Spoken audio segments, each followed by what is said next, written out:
গুড্ডি, কেমন আছিস মা?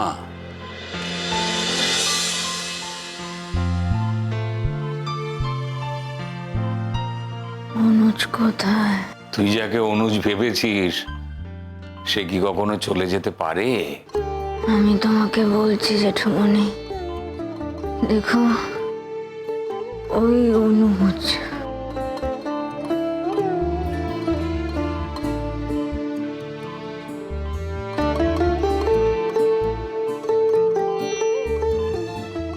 ভেতরে এসো, গুড্ডি তোমাকে দেখতে চাইছে।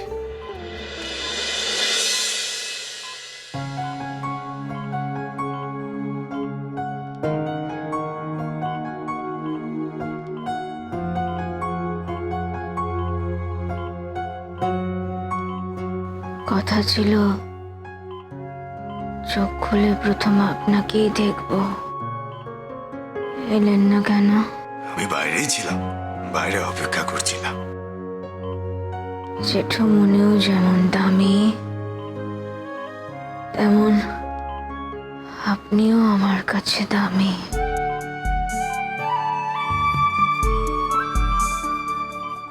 আমার নিজের কোনো দাম নেই, আপনি আমাকে অনেক দাম দিচ্ছেন। মা, আমাকে এখন তুই বলতো, তুই কেমন বুঝছিস?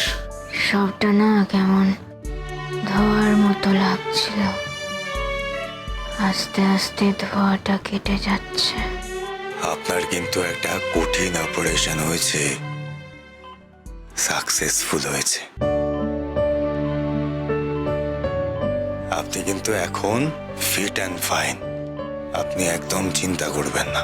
দেখুন, ভালো তো আমাকে হতেই হবে,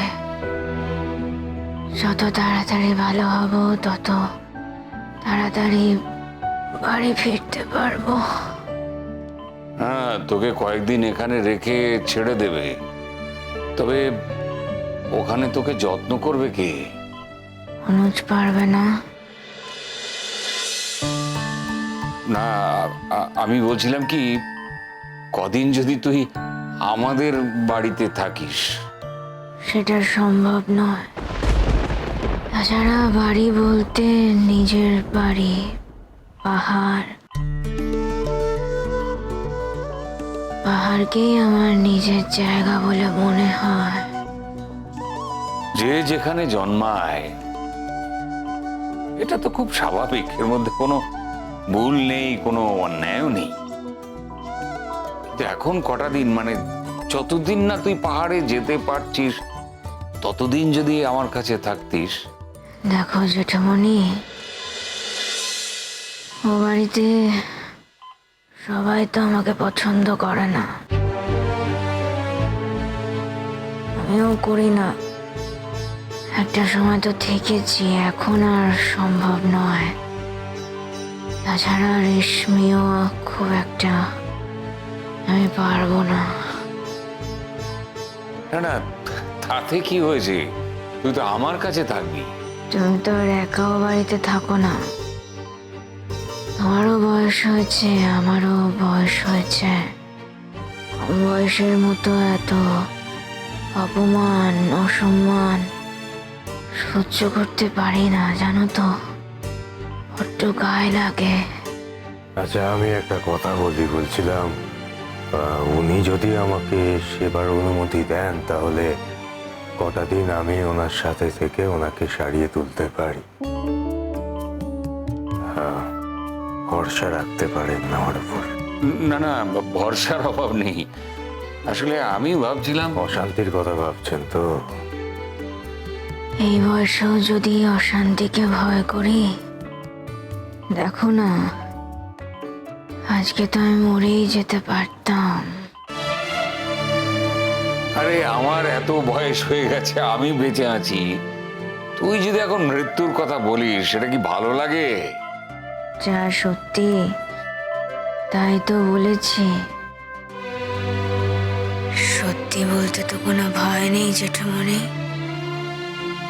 জীবনটা তো আমার, যার স্বপ্ন সব এই জীবনেই পূরণ করতে হবে। সারাটা জীবন অনেক ত্যাগ করেছি, আর নয়। আরে তুই এত কথা বলিস না, সিস্টার বকবে। আর যেটুকুনি বলছিলাম, আপনি তো সকাল থেকে এখানেই আছেন, কিছু খাওয়া দাওয়া করেননি। চলুন, আমি বরঞ্চ আপনার বাইরে থেকে কিছু খাবার দাবার খাইয়ে আনি। চলুন। না না, ওই আমি একেবারে বাড়ি গিয়ে স্নান করে খাবো, বুঝতে পেরেছো? এখন হাসপাতালে আর কিছু খাবো না। জেঠুমনি, তুমি তাহলে বাড়ি চলে যাও। না না, আমার খিদে টিদে কিছু পাইনি, আমি আরো কিছুক্ষণ আছি বাইরে।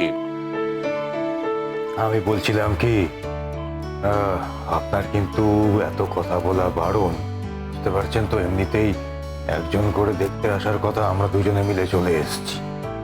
আমি আমি সেজন্যই তো বলছি যে আমি তো দেখলাম, কথা হলো, তুমি বরং থাক। না না, আমি বলি কি, আপনি থাকুন, অসুবিধা নেই।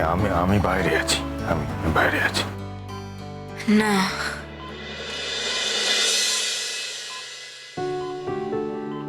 বলছিলাম যে দুজনেই থাকুন না। আচ্ছা আচ্ছা, ঠিক আছে ঠিক আছে। না, আমি বলছিলাম কি, একটা তো সিস্টেম আছে, মানে হসপিটালের একটা নিয়ম তো আছে, বোধহয় দুজনকে একসঙ্গে থাকতে দেবে না। তাই আমি বরং এবার বাইরে যাই। জেঠুমনি, আমি ভালো আছি, আমার অসুবিধে হচ্ছে না কথা বলতে।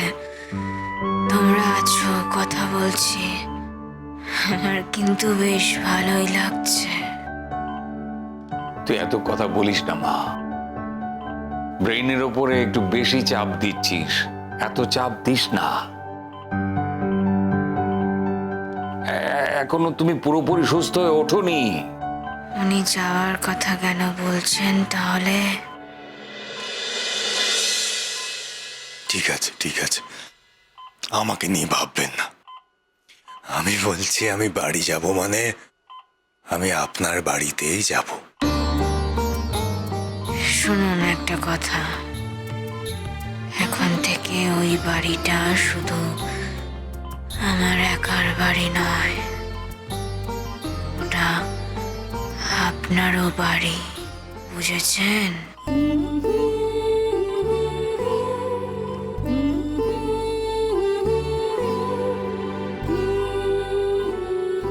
ও যেটা বলছে অন্তর থেকে বলছে, ওর ভেতরে কোনো পাপ নেই, ওকে তো আমি জানি, সেই জন্যই কথাটা বলেছে।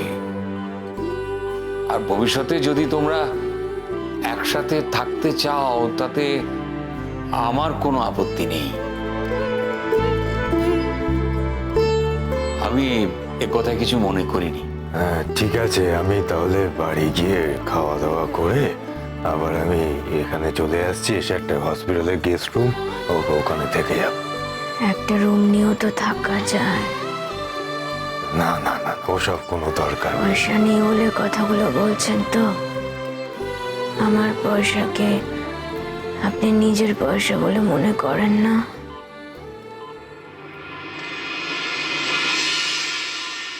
একটা অপারেশন কুট্টিকে কি আরো অনেক বেশি দুর্বল করে দিয়েছে?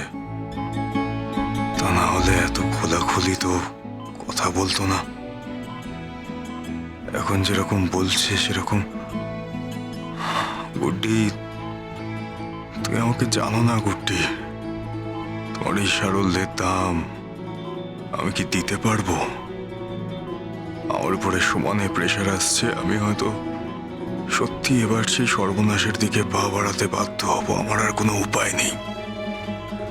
ওরা আমাকে ভয় দেখাচ্ছে, ওরা আমাকে বারবার বলছে তোমাকে নিয়ে যদি আমি না যেতে পারি তাহলে আমাকে তো মারবেই, সঙ্গে তোমাকেও বাঁচিয়ে রাখবে না। আমি তোমার অপারেশনের দোহাই দিয়ে এতদিন ওদেরকে চুপ করিয়ে রেখেছি, কিন্তু কি করব আমি এবার? गुड्डी गुड्डी